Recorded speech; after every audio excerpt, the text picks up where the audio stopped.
Welcome back to Behind the Wheelhouse and Trucker Talk Radio. If you follow the trucking industry over the last few years, you've probably heard a lot about freight fraud, double brokering, identity theft, cargo theft, and the growing need for stronger carrier verification. Those issues have become some of the biggest challenges facing brokers, carriers, and shippers today. Our guest today, Michael, has spent his career helping transportation companies grow while embracing technology and innovation. Today, he leads Highway's commercial organization work with freight brokers and logistics providers to help solve one of the country's biggest problems, establishing trusted carrier identity, reducing fraud, and creating a more secure freight network. Today, we're going to discuss the rise of freight fraud, how technology is changing the way freight is booked, and what carriers and brokers can do to better protect themselves. Where AI fits into the transportation world, and where Michael sees the industry heading over the next several years. Michael, welcome to Behind the Wheelhouse. We appreciate to have you. Man, it's good to be here. Thanks for having me, Justin. Yeah, no, we appreciate it. You're a fellow Tennessean, so I appreciate that. I don't get a lot of Tennessee people on the call with us, so I appreciate that. Even though you live on the other side of the state, probably a good 5 hours, so we at least got that. That's Now right. I I've gotta made that ask you, drive. I've made that drive before. yeah, because it's 64 where I live off of, runs right up that way. But I gotta ask before we get started, are you a UT fan? So I'm a fan of what we call the real UT from Guy, Texas. I'm oh I'm from yeah, Texas, so okay. I'm a Longhorns fan. Are you a UT fan? Are you a Tennessee fan? I absolutely despise Tennessee, and I will Okay. give it to you in perspective. My daughter is a senior in high school this year. She's Okay. very smart. She gets stuff in the mail every day from all over the country, right? Okay. Anything that's got University of Tennessee on it, she don't even see it. It goes straight in the garbage. I will pay for college before she goes to University of Tennessee. I So hate who do you root for on Saturday? I'm a University of Florida fan. I am Okay, I that's am fine. from yeah, I'm from Florida. So Okay, that's good. Because what I was going to tell you is the only time I'm a Tennessee fan is when they play Alabama. yeah, there you go. There you go. I don't blame you on Um, that one. yeah, Alabama, I know my fans are obnoxious, but they ain't nothing worse than Alabama fan. And nothing it in the world. it, it didn't matter Insufferable. how bad they were for that 20-year period. Yeah. They still was Bear Bryant, before Saban got there. That all these it's all you ever heard. Yeah. So Yeah. we're good. We're on good start then because I Yeah. can't. And I used to at least chalk it up to saying, I'm from the Big 12, but now that A&M and OU and Texas have Yeah. all moved to the SEC, You're right in I'm the an middle of SEC it guy now. now. Yeah. Yeah. And who knows? I mean, I'd like to have a show just on that. Who knows what that ends up with when it's all said and done? But that's a talk for another day. But Yeah. Let's get into yeah. what we're here for. You're the chief operating officer at Highway. For our listeners, I would imagine almost everybody in the industry knows about Highway. But before we get to that part of your story, let's start in the beginning. What's your story of getting into transportation? Yeah, it's an interesting story. I think unless you're born into it, my daddy was a Hmm. trucker, my granddaddy was a trucker. I think different people find this industry different ways. Hmm. Most people fall into it, you know. Yeah, oh yeah. What's funny is my great granddaddy actually was a trucker in South Texas. Oh He wow. ran produce out of the melon patch in South Texas.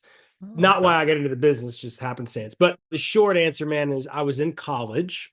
Hmm. Well, no, I was graduating. I'd gotten engaged, and I needed a job, and I just needed a sales job, Right. and I was applying all over the place, and a freight brokerage called me, and it was a commission based job, and Hmm.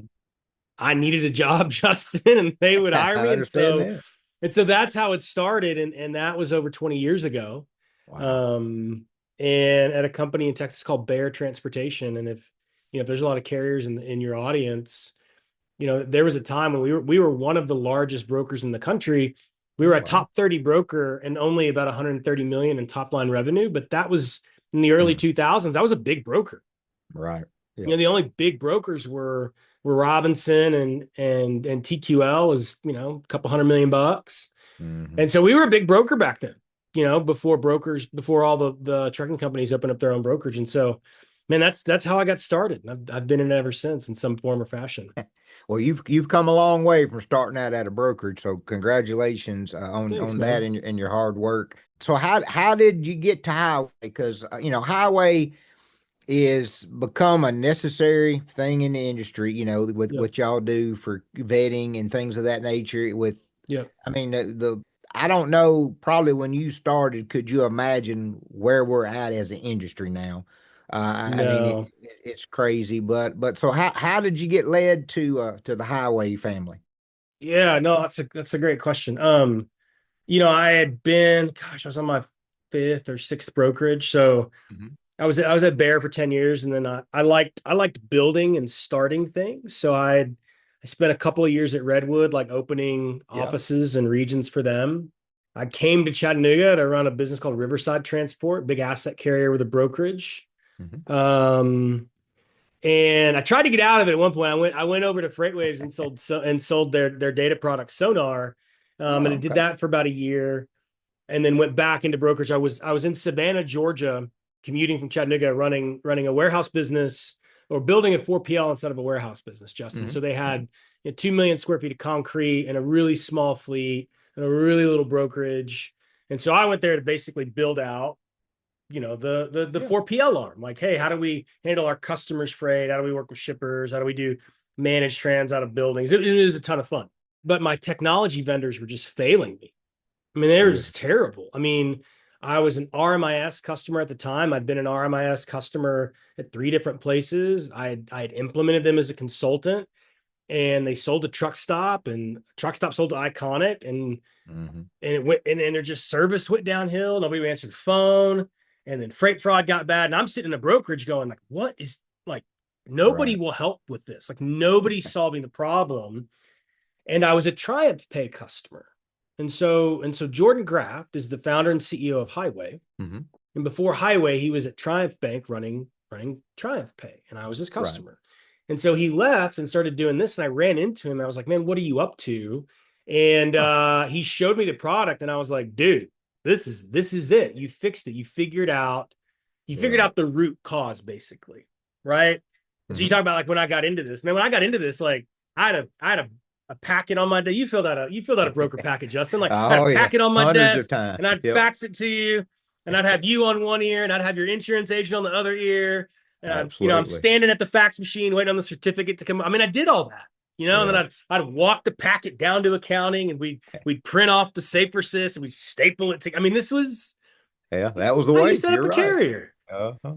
And brother, for the most part, trucking companies were honest, good people, Yeah, and you didn't have to worry about anything you back didn't have to worry about. I even mean, the 10 years biggest ago. pain in the Yeah. ass was just the fax machine and the paperwork. Just waiting on time, just because Yeah, you got just it. time, It was just time. all waiting on that. Yeah, I'm calling your agent. You're calling your agent. You're like, man, you got to send this certificate over so I can Yeah. get my load. And that was the biggest problem.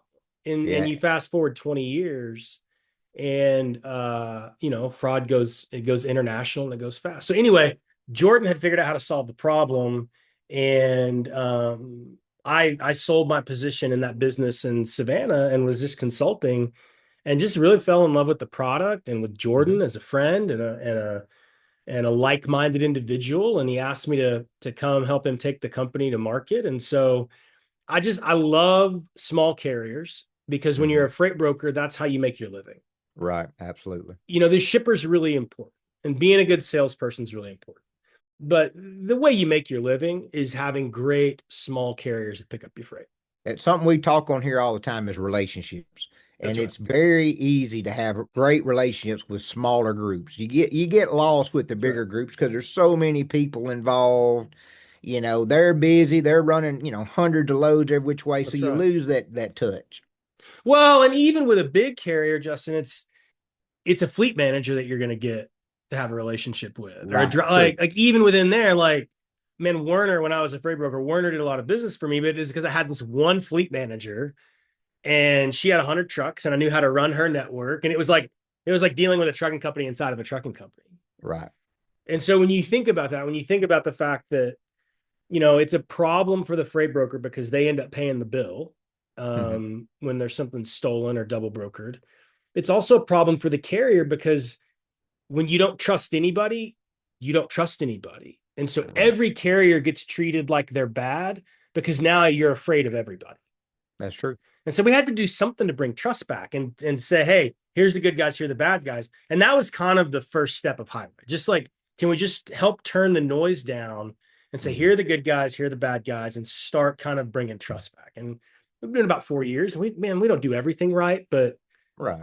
we believe in Well, the small carrier. And we believe in telling the truth. let's before we move into the fraud actual, segment of the show here, for any listeners that are new to trucking, there might be some new truck drivers, new CDL, operators and things. Tell them what highway is and what they, what you do, just so that Yeah, way yeah. everybody's out So there. if I'm talking to a trucking company, right, which is that the majority of your audience, Justin's trucking Yeah, companies, well, drivers? it's a little bit of everything. I mean, we've got all kind of executives, and we even have people that are not even in trucking. They just, I guess, they Yeah, like hearing my country slang, I guess. So yeah, we, yeah. If well, let's talk about it like I'm talking to a small carrier trucking company sure. because they matter. What it's going to feel like when you come to my site is that I'm putting you through hoops for the freight broker. That's what it's gonna. Mhm. That's going to be your first thought, because if you're a carrier, everybody wants something from you. There's so many of you. Everybody wants to sell you something. Everybody wants to sell you a fuel card. Everyone wants to sell you factoring. Yep. And I don't want to sell you anything, by the way, if you're a trucking company. But what I do want to do, I want to give you the chance to prove who you are, prove what kind of equipment you have, and prove that it's insured. Hmm. That's all I'm asking you to do at the beginning. Just who are you? What kind of equipment do you have, and is it insured? And I'm not going to take your word for it. Like, I'm Right. not going to look at your MCS 150 because you haven't updated it in 2 years. Um, and I'm not going to take your word for it because you might have accidentally clicked on a link and gotten Mhm. fished, and it could be somebody pretending to be you. So I just want to know who you are. And I don't want you to prove it. And I want to know what kind of trucks you have. I want to see them on your ELD, and I want to make sure they're on your insurance policy. It's really that Okay. simple. And if you do that as a motor carrier, I'm also going to protect your identity, because now so we're the biggest vetting platform in the country. All the Hmm. large brokers use us, which now means, because we have such scale, if you're a trucking company and someone tries to impersonate you, I'll catch them. And so, is it about protecting the broker? Absolutely. Is it about protecting freight? Absolutely. But you also have to protect the carrier to even Hmm. be able to protect the broker. It really is. It really does cut both ways. Seems like, I hear a lot about double brokering. We had the 60 Minutes episode come out on, I believe it was Super Ego. How bad is double brokering got over the last 3 or 4 years? Man, it's hard. It's hard to differentiate between what's a double broker, what's a chameleon carrier. So let's just It talk about is what's traditional double broker. Traditional double true. brokering is, I at Bear Transportation reach out to you, Justin, I give you a load, Hmm. and you turn around and give it to somebody else. That's what a double broker, like Yeah. you, and Yeah. I don't know. Sure. And the problem there is, like, I don't know if you're going to pay the carrier. Hmm. I don't know if you're authorized to do that as a broker. I don't know if you have a broker authority. When you just fibbed to me and told me it was on your truck, but you have broker authority and you have insurance for that. Hmm. I don't know the underlying motor carrier and if they have insurance, if they're a safe carrier. So the true problem with double brokering is just the unknown. Yeah. It's just, let's just talk about traditional for the last, since 1982, like since 1980, since deregulation. The problem with double brokering is the unknown. It opens a liability gap. If there's a damage to the cargo, the hauling motor carrier, are they insured? I, as the originating broker, don't have a contract with them. So double brokering, it does two things. It just creates liability. Hmm. And really what it does is, if you're the original broker, you're just pissed off because it means you overpaid. Right? Because Yeah. Yeah. it means I got margin, Yeah. you got margin, right? And so that's really, now where double brokering evolved to is a way to get access to freight. So what bad guys figure out is, wait, wait, wait, I can act like a carrier. I can turn around and give it to a carrier. They'll go pick it up. Hmm. And I can do that about 50 times and never pay the actual hauling carrier before anybody realizes what I'm up to. That's where you had chameleon carriers happen, is because they weren't, one of two things is happening with a chameleon carrier. They're restarting their MC, or they're moving to different MC so they can keep behaving as a carrier with a couple of trucks, but double brokering 50 loads until they get caught, Hmm. or they're running from their safety issues. Now, what happened after COVID is that you couldn't make money double brokering anymore because there wasn't enough margin. True. That's So very during true. COVID, there was so much margin, you could make money doing it even if you paid the carrier. And so you just double brokered a lot. And so then when you couldn't make money double brokering, you either redirected it Hmm. to create a hostage situation. Hey, your load's in a warehouse. And I'm not going to tell you who the actual carrier is. I'm not going to tell you where the warehouse is until you wire me $10,000. Yep. Right. And so the broker doesn't want to lose their customer. And the broker doesn't want their customer to know what happened. So they wire them the money Mm-hmm. or they just steal it. And so that's kind of the evolution of double brokering. And so the whole real issue with fraud is like, if I don't know who I'm doing business with, I don't know what they're going to do with my freight. Absolutely. And if Yep. they're trying to hide from me, it probably means they're going to do something bad with my freight. Yeah, I mean that's the age old question. You know what you know, and what you don't know puts you in a bind. I mean That's right. that's it. I mean we had Ryan Joyce from Genlogs on a month or two ago on the show, and he showed us a diagram of I think it was like 50 or 60 carriers that were stationed inside of a 20 home subdivision somewhere in Indiana, and I'm like, yeah, that nothing's good there. That's 4 or 5 trucks per household, companies. And you're right, they just bounce from one to the other, or they try to buy somebody's old MC that's got good information on it that they can use until they ruin it, throw it away, and go get another one. Hopefully, the government will get involved at some point and really, put it down because it makes it tough. Now with the Supreme Court rulings, I talk to different brokers all the time. I get different wording of what they think it says. They think there's a little bit of gray area. And of course, as you know, in business, especially in trucking, if there's a gray area, that's where everybody wants to work. That's the E. I That's mean, right. it's the same thing in stock car racing everywhere. You work in the gray area. That's how you get things done. But That's right. what was your first initial thought when you seen it was 9-0 on the Supreme Court ruling? Because I was surprised that truly anything is ever unanimous when it comes to government. They like to fight. Yeah. So, what was your initial thought when you seen it was unanimous?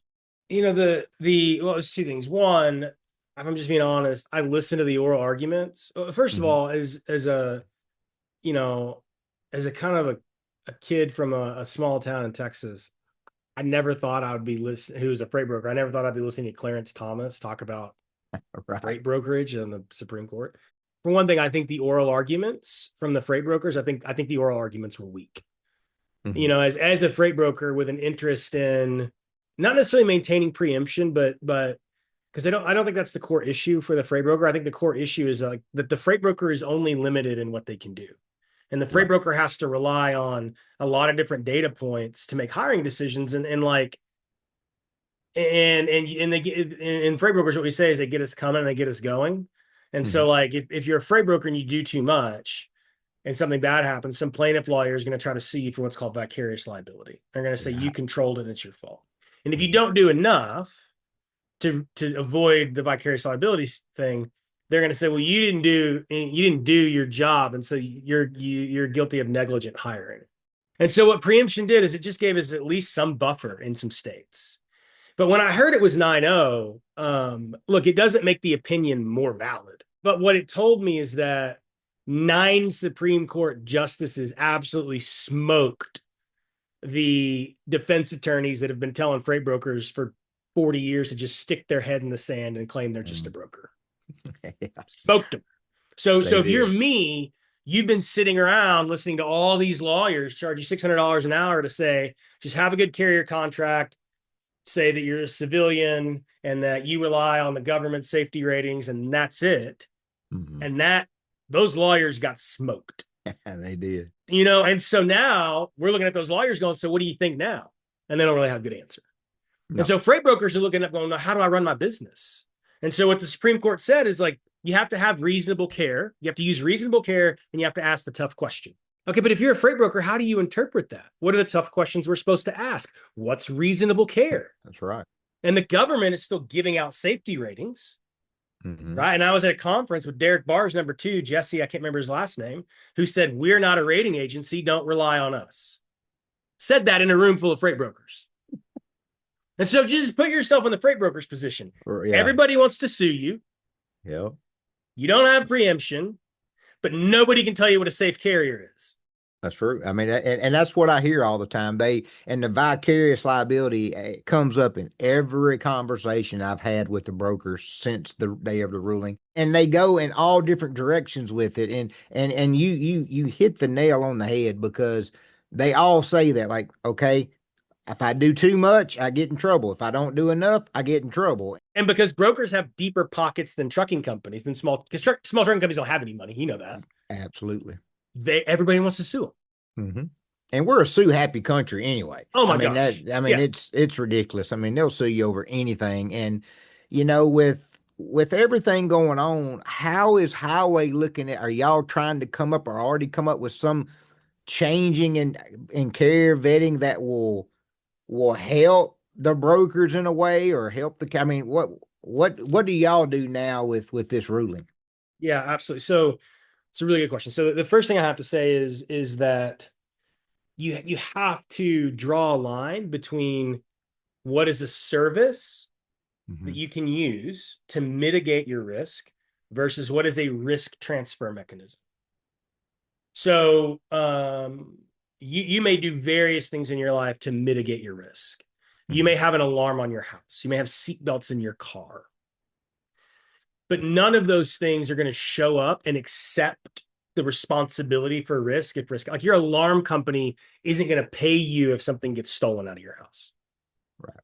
Right? You That's have to true. use it, and you may use cameras. And you, man, if you're like me living in Tennessee, you probably got firearms in your house. You got all kinds of things, right? Like, come on, Yeah.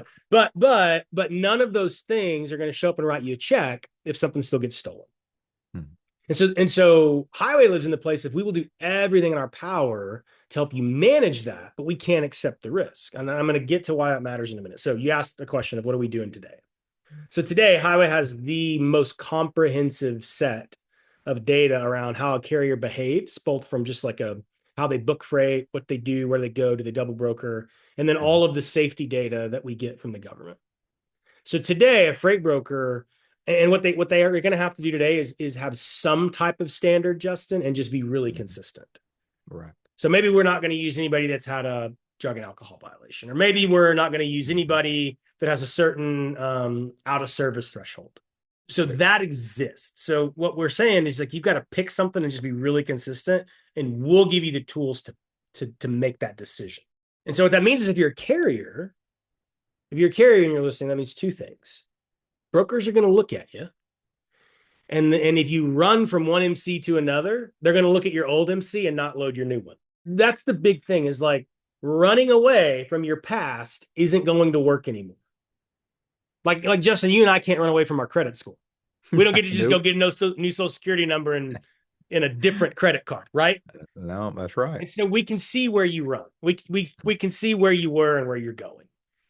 And because of the new world that's really undefined, you're not going to get to run away anymore if you're a carrier that's trying to hide from a poor safety record. And that's important. And one thing I wanted to bring up, so our sponsor, Ready App, they're very big on driver verification Yeah. for this. And I'd like to get your opinion in a minute on the driver verification side. So we've talked with other brokers, and, I feel like a lot of what's happened is a lot of the carriers, and there's great carriers. So first of all, let me say that there's a lot of A-rated carriers in the industry, but there's so many MC numbers that Sure. the percentage is very low because of the sheer numbers of MC numbers. But a lot of carriers don't do a very good job in vetting the drivers. The Sure. problem in trucking is that they don't fill a job; they fill a seat because it takes so long to go through the hassles of getting somebody onboarded. They're just wanting to fill a seat because that truck is sitting and not making any money. It's just a downhill effect. So with what Red App does is they have a digital passport that the driver creates. It has all their Yeah. documentation, and then it can be shared to a broker, and it's only certain items that do, because like with the brokers with the Yep. vicarious stuff, they don't want the work history, they just want Sure. the CDL pictures of the truck, just a few things that will help verify them to try to take some of the liability off. Yeah. Where do you see something like that fitting in with the way the world's becoming in the trucking industry? Yeah. So I think there's two things, right? So let's keep talking about cargo risk versus safety risk. Even in a broker's insurance policy and in a carrier's insurance policy, there's motor truck cargo, there's auto liability. A broker carries contingent auto and they carry contingent cargo. Mhm. So anytime you're thinking about truckload, and that's the world we live in, truckload. No, we don't do much LTL or stuff like that. Right, right. You've got cargo risk and safety risk. And what we really focused on at Highway for 4 years was cargo risk, because there was this like, safety's not our job from a freight broker, by and large. When I think about the driver, I don't think it can be, I don't think you can hold a broker accountable for hiring the driver. I think you have to hold the broker accountable for looking at the fleet, because the broker can't control the driver. It can't control the company's hiring decisions. Where I think that driver information is really valuable to a freight broker, particularly, I'd love to talk to the folks at Ready App, because we have a service called KYD, Know Your Driver, where a driver can actually check in on our app when he gets to a facility, and we're just verifying that, like, hey, Justin, you are the driver with ABC Trucking, and you're at this facility, and we just want to verify that you are actually the driver with the company picking, to avoid double brokering, to avoid theft. Yep. We're not going to look at your safety record or any of your violations, because like the freight broker, we can't. That's the trucking company's job. The trucking company's job is to use Ready App to do those things. And so where I think driver verification matters to a broker is when it comes to cargo security. As an industry, it all comes down to the driver. Right. You see what I'm saying? So like, I think a broker can't select the driver, because they're not putting them through orientation. They're not doing all that. Right. But as an industry, it's kind of hilarious that a fleet has a safety rating when their safety is just the sum total of the drivers. Right. And drivers that are not even there anymore.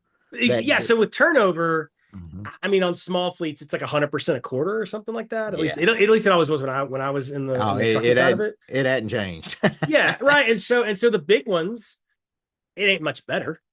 Nah. And so if you look at a trucking company's safety record, whoever got them that safety record don't even work there anymore. That's it. And so that's just bananas to me as an industry, that we're saying, hey, MC number 56789 has this safety record, when none of the people that were driving the truck when that safety record was given out work there. That's right. So where are all those people? And that's something I wanted to tell you about what Ready App's trying to do, that you just brought it right to the forefront of what I was going to say next. They're wanting to have a baseball card, right? So the driver has a scorecard with, and it's not like, where everything's damning, but it's like, work history gets so many points. If they stay with the company for so long, if they get a thumbs up from a broker and gets a good report, that gets them. And it's kind of like we used to talk about a credit score. It shows the driver what you need to do to up your score. Well, not only should the driver have the score, but why not take all the scores from carrier A, all their driver scores, and then average it and go, okay, carrier A, your driver's current roster driver score is 84. That's right. Well, if you're a broker, you go, well, we don't work with carriers under 80. That's you've got, and then that kind of, maybe that takes some vicarious liability away, because you're not vetting the individual driver, but because even though you might be working with a 90% driver, they're going to, of course, have 60% drivers, and it's going to average out to where maybe that helps a little bit. And look, that's not the space we play in at Highway, but I can tell you, I would consume that data, and I would help make that company really successful, because the reality is, if you rely on the federal government, first of all, they don't have enough inspectors. You can't get inspected. So like, if you have a bad safety inspection, you fire all those drivers, like, how do you go make that right? We got to hire some consultant. You got to get a corrective action plan in place, but does the insurance underwriter care? You see what I'm saying? So what has to change is, like, insurance companies have to show up and say, what we really care about is the sum total of your drivers. Exactly. So somebody has to force a change, because right now, we use CSA and CSA equivalency and like, if that worked, we wouldn't be where we. Absolutely. And I actually spoke with a DOT officer. He was out of Texas, and he told me, and they finally shut it down this past week, that they were having drivers come into the weight stations and beg anything for an inspection. They didn't care if they failed part of the inspection and got a ticket, because that was the only way they could get verified to be able to get a load from the broker. Well, and I'm like, well, here's what I would tell you. Crazy. Using an inspection, if you're a freight broker and you're listening to this, using inspections to verify carriers is stupid. Stop doing it. Like, just be a Highway customer. Because what we allow a carrier to do is say, look, man, we know you might not have been able to be inspected. We know you might have brought on an owner operator fleet that hasn't been inspected. And so, like, if you just connect your telematics device, we'll just show the broker where your trucks are and you're good to go. Like, to use inspection data is Mhm. so antiquated and it's not fair to the carrier. Like, Right. it just doesn't make any sense. It doesn't. This is 2026. Can we stop doing that, please? Like, and I understand why Absolutely. we used to do it, but like, there's better technology now where if you're a motor carrier, you don't have to show up and beg for an inspection. You can connect with me and I'll Mhm. tell the brokers, I'll tell the brokers if you're a great carrier. So like one of the things we do is we surface those carriers in our freight exchange. We surface them in our search results. And so those carriers that are out there running with good insurance, they're running with connected trucks, we're showing them to brokers saying, hey, here are the carriers you need to call. Don't Mhm. call these guys that look bad. Call these people first. And I think that's something that the carrier community probably still doesn't completely understand is it's Mhm. not just this is how you get access to freight, it's how they find you now. True. It's how you come to the top of the pile. Stand out. Exactly. Yeah. I mean, and two, the what everybody on every part of this industry, they've got to figure out if you're not connected with a highway or any of these other segments in the industry, there's a reason why you're not working with highway. You're Right. trying to hide yourself. I mean, That's right. if you're trying to get an inspection, all right, there's a reason why you're not, That's right. and that's the kind of thing that I talk about to drivers because Yeah, it's because you couldn't get through my platform to get to JB Hunt or CH Robinson or Arrive. absolutely. Like you couldn't get to them. And so you need to go get an inspection for one of these other Hmm. knuckleheads. Yeah, it's exactly what it is. Yeah. And I tell this to drivers all the time too.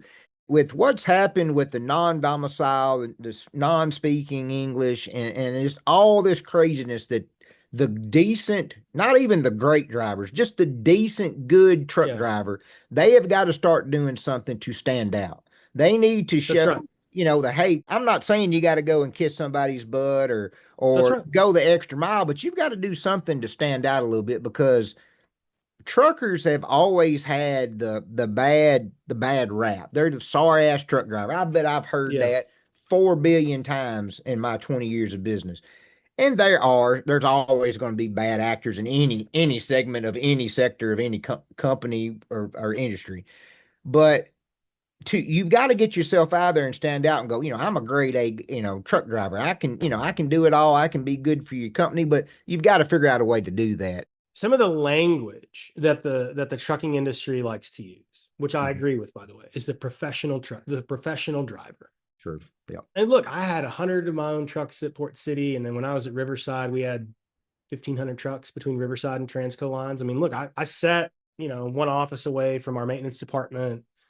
Hmm. I mean, I worked in trucking companies, and I can always remember when you know driver appreciation week would roll around. We would talk about the professional driver, and so the challenges I would just throw out. And look, and I'll take all the hits of a freight broker, like all of the freight brokers Right. that have been rude and nasty. I used to have a rule in all the brokerages I ran: you're not allowed to say driver. You were not in my businesses. You were not allowed to call somebody driver. That's a human being with a name. Hey True. driver, like if I heard you say hey driver, like That's I true. was going to mute the phone and probably say something to you because that I like that that. person has a name and they're doing a Hmm. job. They need to learn their name. You need to say their name. Don't say driver, right? Yeah, I So like that. so little things like that. And so brokers need to be professional. But I would also say like if you want to be called a professional, act professional. Hmm. And in Yeah. 2026, like we are a connected society, whether you like it or not. Yes. 100%. Like, and so if you want to be a professional truck driver, don't use Gmail. It's very cheap to go get a company domain. It is. If you call my friend Rob Light at Carrier Source, he will help you build a website and build Yep. a presence. Like call Carrier Source. If you're a driver using Gmail, call Carrier Source. Get a domain. Okay. Hmm. Put two-factor authentication on your inbox so that you can't get phished. Yep. Like learn the basics of being a professional and running a small business. If you're an owner operator, you're a small business owner. You Absolutely. have 3 trucks, like you're a small business owner. And like if you want to be considered a professional, like one of the things that I always tell my staff is like you have to start with self. Like Mhm. building trust starts with self. Like if there's a problem, you got to look in the mirror and ask yourself that same question. And I've been doing this long enough to tell you that the carrier community could do a really good job of starting with self Yeah. and policing their own. Because for every professional driver, I still have guys in my cell phone, Justin, that I could probably call and cover a load right now if I wanted to, Mm. that I've just known forever. But Yep. for every professional driver, there's a driver that cuts a hole in the bottom of the truck so they can use the bathroom while they're going down the road. Yeah. That's not a joke. I mean, Yeah, I I like got that. trucks back that had holes cut in them so they wouldn't have, like, who does that, brother? I've heard about that too. Yeah. I mean, Yeah. so like, Yeah. just understand, like, the knife cuts both ways, man. Hmm. And if you want to get rid of the bottom feeders and the people that are causing you to have low wages, Hmm. man, one of the most heartbreaking stories for me, I was do you know Charles Gracie that hosts Break Check? Hmm. Yep. I don't know him, but yeah, I know of him. Yeah, so Charles is a good friend of mine. He lives here in Chattanooga, and we were doing an event with Sirius, and there was a professional driver that was there, Hmm. and good dude, I mean, great guy. And he'd paid his truck off, and so he Wow. canceled his physical damage, and he was just going to cancel it for like 6 months. He just wanted to get caught up and get Hmm. some. So he canceled that part of his premium to save a little bit of money.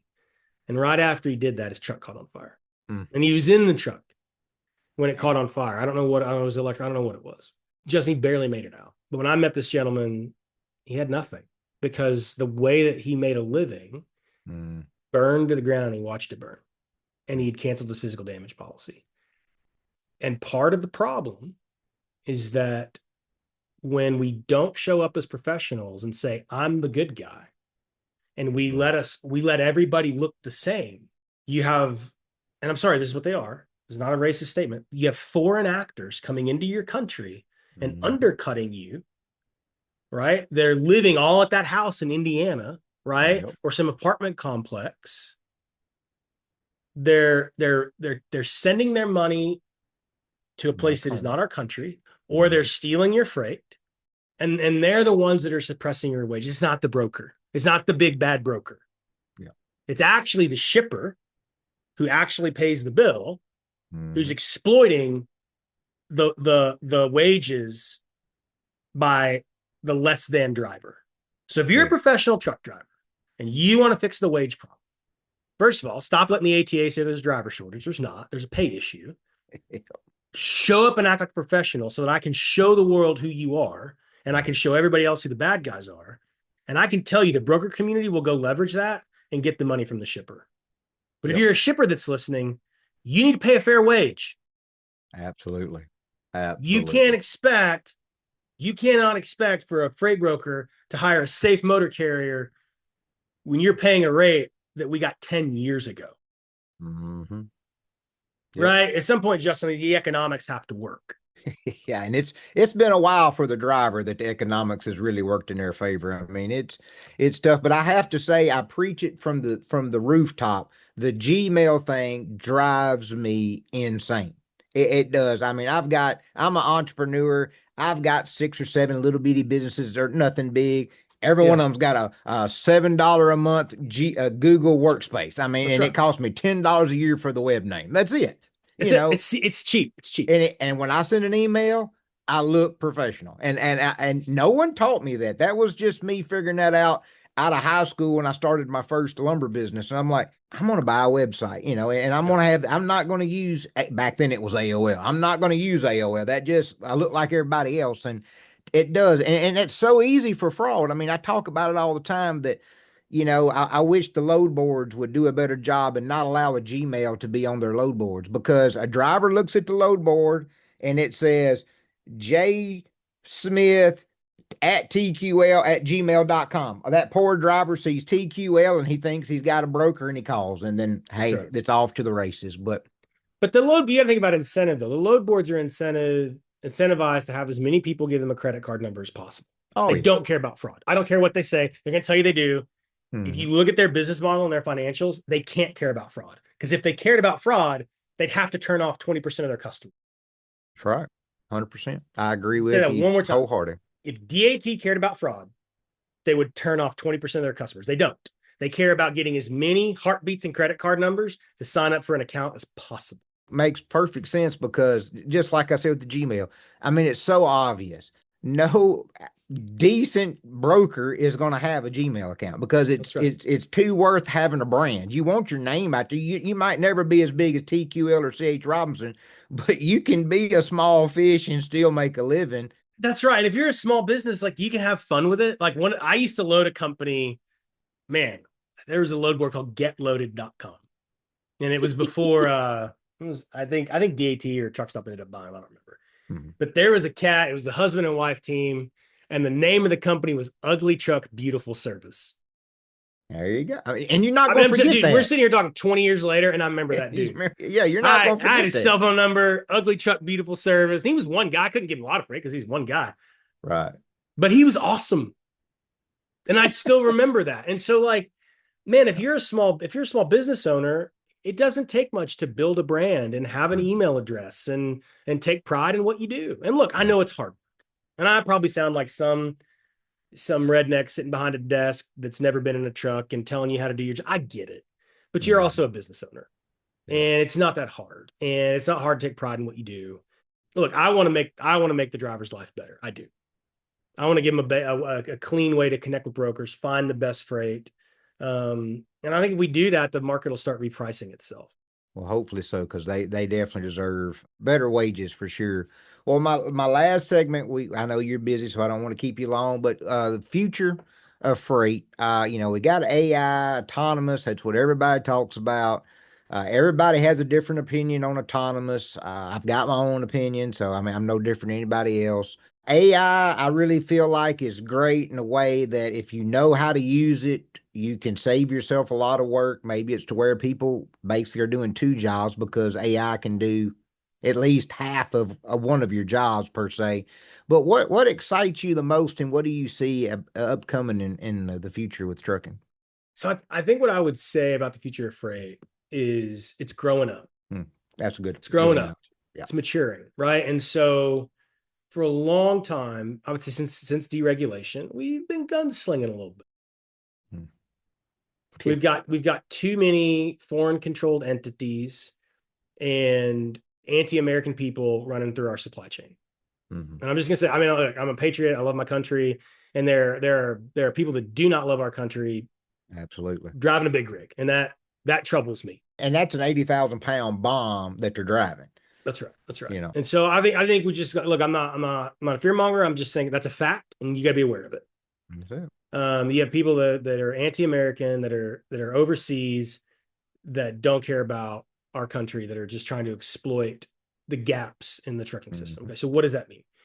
So we get to grow up, and we get to do what the financial markets did. We get to do what banks did after the savings and loan scandal of the 80s. They, regulate, identity and underwriting changed, and after the 2008 financial crisis, constraints changed, and we have things like Plaid and Stripe that allow us to connect and prove things. And so I think this is Freight's moment, and I think what we hope to do at Highway is not just be this onboarding company, but really create a layer where freight can be traded digitally. Because today the reality is freight is traded digitally.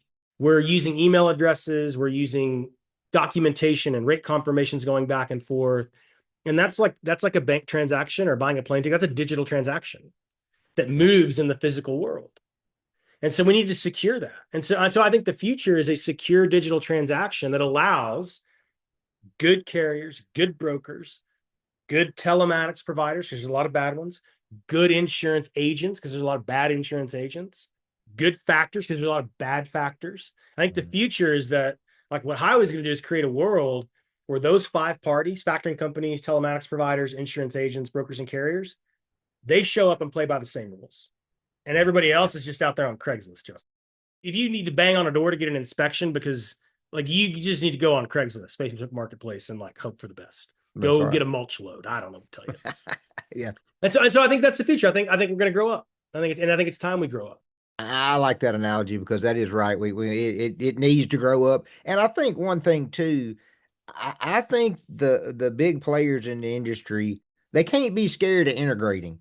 they can't be scared to to share information. Not everybody's out to steal your stuff. I mean, we're in an age that yes, they might know what you're doing, but if you're doing your job, the only way the other company can get your stuff is to undercut you.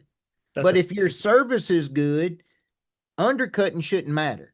And you just That's right. And so like some of this data, like okay, first of all, if you're a freight broker, like all your data, it's actually the shipper's data, it's actually the carrier's data. Like exactly.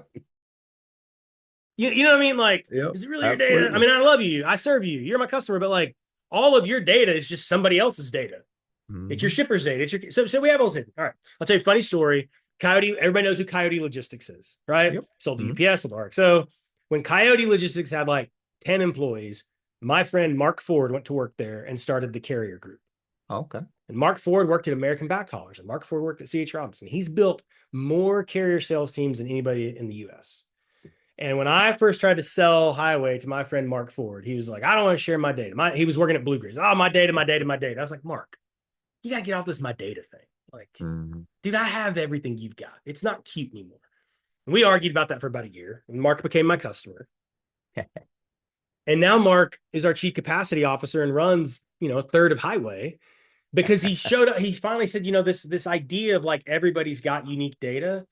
Not really. It's all out there. You've got to be better at execution. You got to be better at managing risk. You got to be better at managing customer relationships. But this idea that somehow you're just going to build a unique data moat, it's not Sure. it's not as unique as it's what you do with it. It's how you execute against it.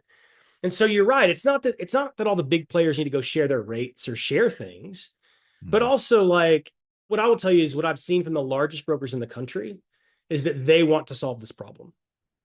Right. I I mean, agree I with was on that. with one of the largest brokers in America yesterday who had some really good ideas around how to manage some safety things. And they were like, Mhm. look, tell everybody. This isn't about us. Like, we need to make the industry better. These are our ideas. Go work on it. Tell us what you think. Like, if it helps other people, go help other people. That's Awesome. really refreshing because 10 years ago, that company Yes. wouldn't have said that. Right. I can believe that. I can. Well, Michael, I appreciate you coming on today, spending an hour with us. It's been insightful. I appreciate the work that you and Highway do to try to make our industry safer. But before I let you go, tell the brokers or carriers why they need to be with Highway and give them your contact or somebody's contact that they can call there and get set up if they're not. Because I agree, if you're not set up with Highway and different individual companies that do different things in the industry, there's a reason why you're not. And at some point, they're going to figure that out and they're going to stop contacting you as a carrier or an owner operator if you're if you're not visible. Basically, is the way to That's put it. right. That's right. That's right. Yeah. So I mean, if you're a broker and you're not my customer, at this point, the reality is this: if you're a broker and you're not my customer, you're a target because highway brokers are the hardest target in freight, and bad actors know that. So if you're not my customer, A, like you're using a subpar product, but B, you're a target. And so if you're experiencing a lot of fraud, it's because they know that you're an easy target. That's the first thing. If you're a carrier, why do you want to participate in transparency in highway? One, we guard your data, we don't sell it, we're very protective over your privacy, but we're going to help you get access to the best freight. We're going to lower the friction associated with what it takes. And again, if you're a carrier, we are not perfect. Sometimes we get it wrong. I know that, and we'll do our best to fix it. But if you're a carrier, you want to operate with trust and transparency, and you can't do that over the phone anymore. You can't do the way that I used to do it with you, where we could just talk. You've got to prove it, and I know that that sucks, and I know that that's different from how we Right. always did it, but that's just how it is. And I Mhm. I didn't cause the problem. I'm just trying to solve the problem. Absolutely. Well, again, thank you so much for your insight. It's been a great. We'll have to stay connected. Everybody, thank you again for joining today with Behind the Wheelhouse on Trucker Talk Radio. Go check us out on all the different platforms that we're on every social you can think of. Go like, share, follow. Stay safe out on the roads, and we'll see you next time on Behind the Wheelhouse. Thanks, Justin.